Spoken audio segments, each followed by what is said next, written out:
4 pescadores da Nova Zelândia correram grande risco ao tentar cruzar um perigoso banco de areia em águas extremamente revoltas no rio Grey, na cidade de Auckland.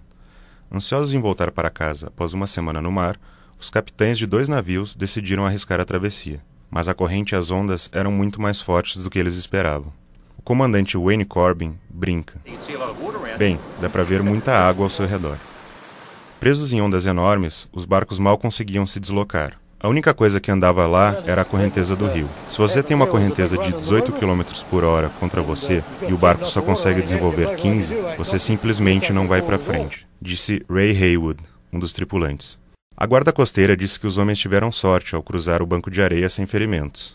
Os pescadores não violaram nenhuma lei, apesar do aviso de águas revoltas estar aceso no porto.